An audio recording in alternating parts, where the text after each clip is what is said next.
Alhamdulillahilladzi khalaqal insana fi ahsani taqwim walladzi hadana li tariqil qawim wa faqahana fi dinil mustaqim. Asyhadu an la ilaha illallah wahdahu la syarika lah, syahadatan tusiluna fi jannatin na'im wa takunu sababan linnadhari liwajhil karim. Asyhadu an la ilaha illallah wa asyhadu anna Muhammadan abduhu wa rasuluh wa rasuluhun nabiyur raufur rahim. Sallallahu wasallam ala sayyidina Muhammadin wa ala alihi wa ashabihi awli fadlil jazim. Amma ba'd. Fa ya ayyuhal hadirun rahimakumullah, usikum nafsi wa iyyakum bittaqullah faqad fazal muttaqun. Qala Allah ta'ala, bismillahirrahmanirrahim, laqad khalaqnal insana fi ahsani taqwim. Jamaah salat Jumat yang dimuliakan Allah, puji dan syukur alhamdulillah mari kita sampaikan terhadap Allah Rabbil Izzati. Pada kesempatan Jumat yang mulia ini, kita kembali dapat melaksanakan kewajiban sebagai seorang muslim, yaitu sholat Jumat secara berjamaah di masjid yang kita cintai ini. Sholawat serta salam marilah kita sampaikan kepada uswatun hasanah kita, yaitu baginda Nabi besar Muhammad sallallahu alaihi wasallam, juga kepada segenap keluarga dan sahabatnya. Semoga kita semua yang hadir di masjid ini kelak di hari kiamat mendapatkan syafaat dari beliau. Amin ya rabbal alamin. Mengawali khutbah pada kesempatan ini, sebagaimana biasa, khatib berwasiat kepada diri pribadi saya dan kepada seluruh jamaah, marilah kita bertakwa kepada Allah dengan sebenar-benarnya takwa, yaitu melaksanakan semua perintah Allah dan menjauhi larangannya. Jamaah salat Jumat hafizakumullah, pada kesempatan yang mulia dan suci ini di hari Jumat Sayyidul Ayyam, izinkan khatib akan menyampaikan materi dengan judul All Universe in the World Belongs to Allah. Artinya Allah pemilik alam semesta. Faktanya adalah manusia sering mengabaikan urusan akhirat, selalu disibukkan dengan urusan dunia, mengerjakan perihal apapun. Jika tidak ada untungnya secara finansial, maka tidak akan dikerjakan. Meraup untung dengan melakukan segala cara, bahkan membuat orang lain menderita atas apa yang kita kerjakan. Maka dari itu perlunya kita belajar memaknai setiap langkah yang kita lakukan, mengevaluasi setiap langkah yang sudah kita lakukan, sehingga kita bisa turut bangkit dan selalu optimis untuk mengerjakan aktivitas kita dengan mantap bin yakin. Sekaligus juga kita juga bisa mendekatkan diri kepada Allah Subhanahu wa Ta'ala secara sempurna. Sebagai seorang muslim, kita dituntut untuk memiliki keyakinan yang kuat, sebab segala urusan akan dikembalikan kepada Allah. Tetapi bukan berarti kita menyerah dengan keadaan. Kita bisa mengambil contoh kisah Nabi Yunus yang berputus asa. Saya ulangi, kisah Nabi Yunus yang berputus asa dalam berdakwah lantaran umatnya tidak mengikuti apa yang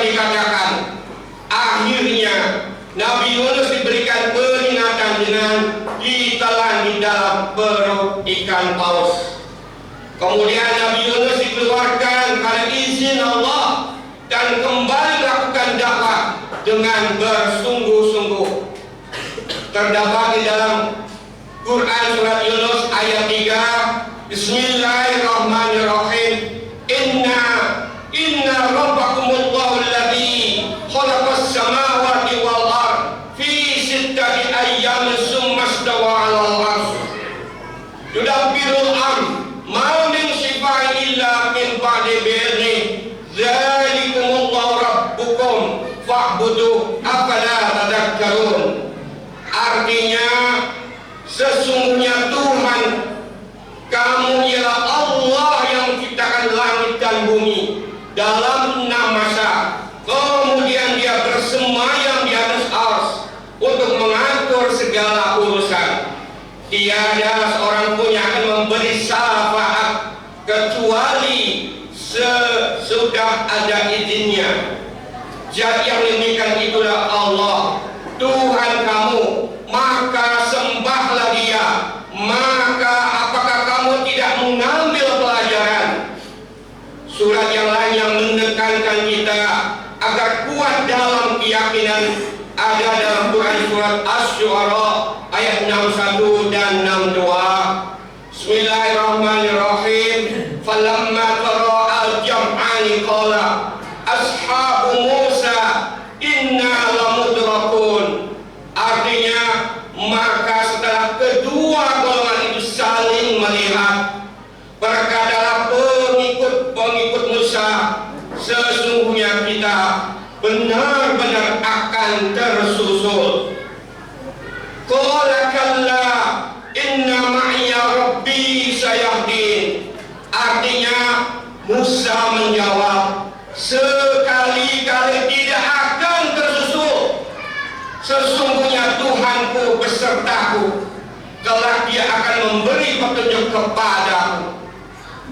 Ma'asyiral muslimin rahimakumullah, sebagai manusia biasa kita kerap menemukan beragam kesulitan dan cobaan dalam hidup, seolah-olah tiada ujung dan tiada henti.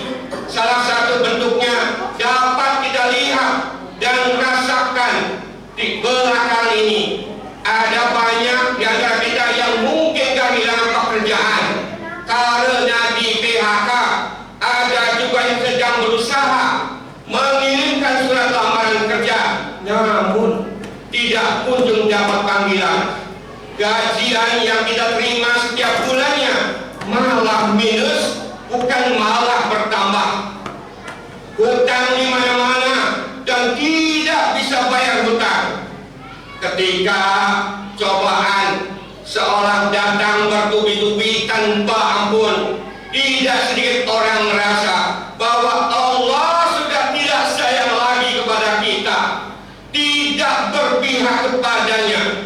Namun keyakinan seperti ini tidak bisa dibenarkan, karena Allah berfirman dalam kitab suci Al-Quran, "Wala ta'asu min rahillah, innahu la ya'asu min rahillah illa qaumul kafirun." Artinya, jangan kamu berputus asa dari rahmat Allah. Sesungguhnya tidak ada yang putus asa dari rahmat Allah kecuali kaum yang kafir. Quran surat Yusuf ayat 87. Sebaliknya, mari kita lawan putus asa, pesimisme dan sikap sebaliknya, yaitu menghadapi setiap keadaan dengan penuh harapan. Langit tak selamanya mendung, musim tak selamanya kemarau, dan hidup tak selamanya tangis dan duka nestapa. Ada kalanya langit tampak cerah, musim panen akan tiba, dan sengsara pun berakhir dengan kebahagiaan.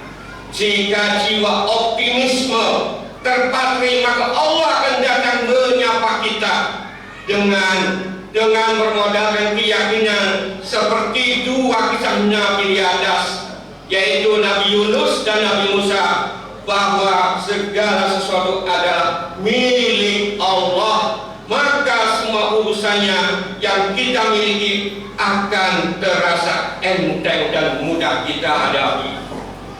Di luar orang sana, orang lain, orang yang tidak bertuhankan Allah saja perlu yakin bahwa segala sesuatu akan terjadi, terwujud, berhasil pada dirinya. Mengapa? Mengapa yang kita bertuhankan Allah tidak yakin, tidak percaya akan dirinya, atau tidak yakin akan kebesaran Allah?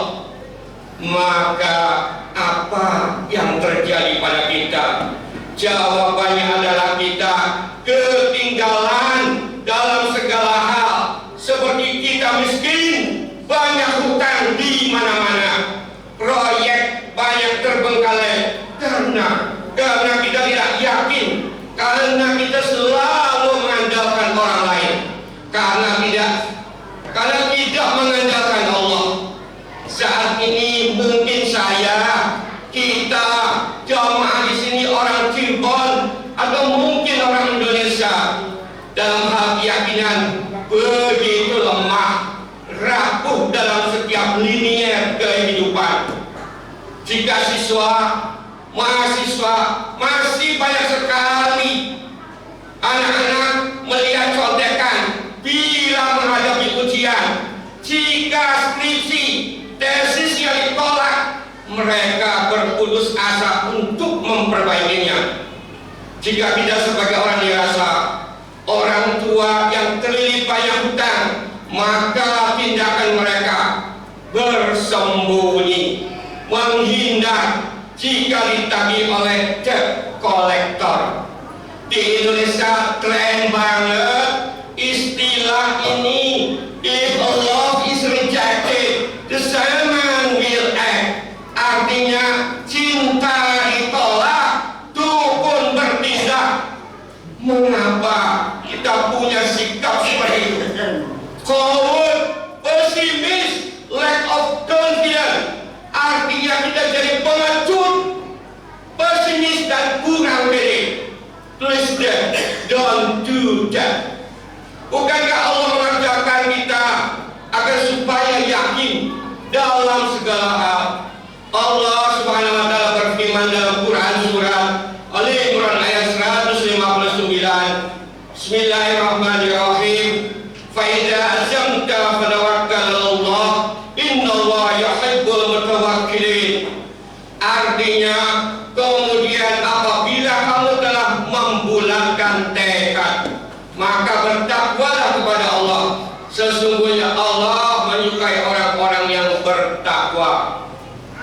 Dan Quran surat Al-Maidah ayat 23, wa 'alallahi fatawakkalu in kuntum mu'minin. Artinya, dan hanya kepada Allah lah kamu harus bertawakal jika kamu benar-benar orang yang beriman.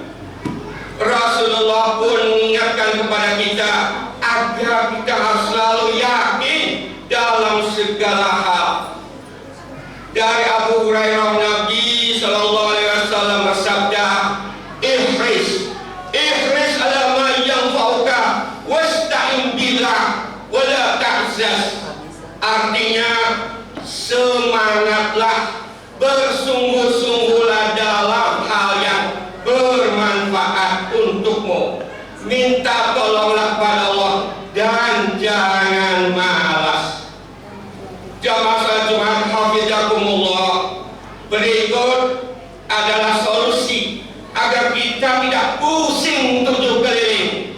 Yakin, optimis, percaya diri kepada Allah, begitu dekat dengan kita.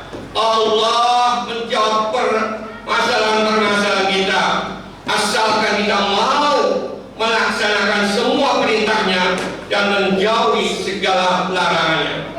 Marilah lewat khutbah Jumat yang mulia ini, khatib akan menyampaikan satu kisah dengan bermodalkan yakin saja sodakoh ekstrim, kehidupan berubah sangat melesat, melejit hanya dalam hitungan 1 tahun.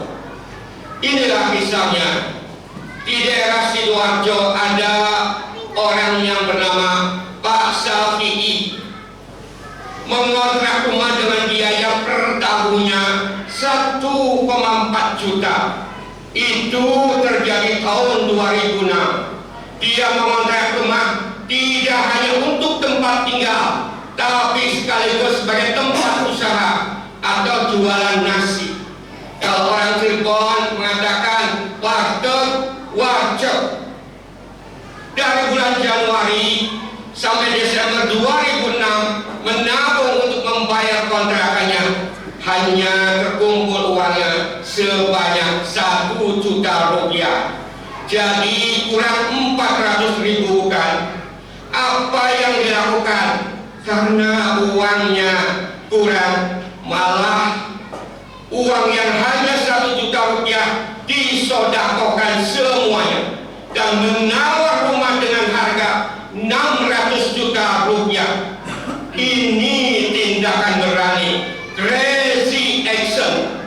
Tidak semua orang berani mengeksekusi ini, termasuk mungkin saya atau jemaah yang ada di sini. What happened after this? Karena dia yakin akan janji-janji Allah dengan sedekah akan dibalas 10, 100, 700, 1000 kali lipat, bahkan lebih.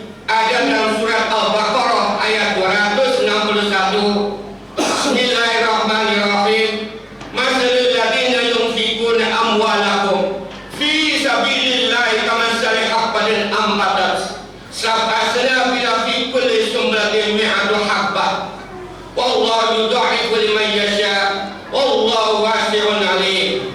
Artinya perumpamaan orang-orang yang menginfakkan hartanya di jalan Allah adalah seperti orang-orang yang menabur benih, yang menumbuhkan 7 tangkai, pada setiap tangkai ada 100 biji.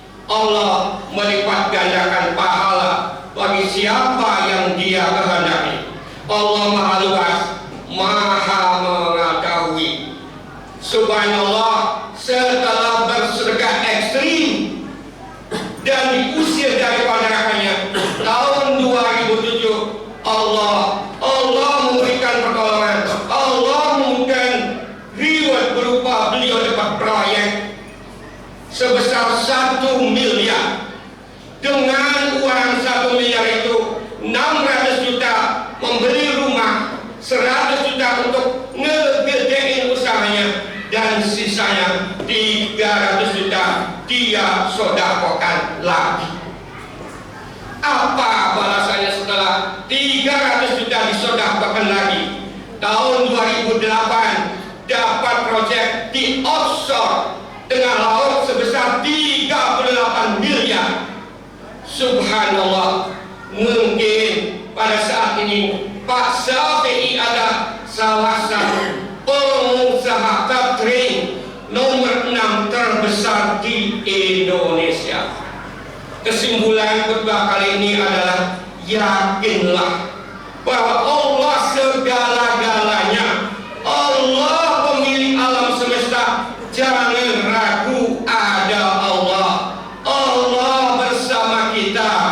Salah satu solusi untuk kita bisa berubah jadi kaya adalah believing to Allah and giving to Allah. Artinya percaya pada Allah dan bersedekah untuk Allah. Mudah-mudahan khutbah kali ini bermanfaat untuk hadirin yang ada di sini. Amin ya rabbal alamin. Barakallahu wa lakum fil Qur'anil azim wa nafa'ani wa iyyakum bima fihi minal ayati wa dzikril hakim.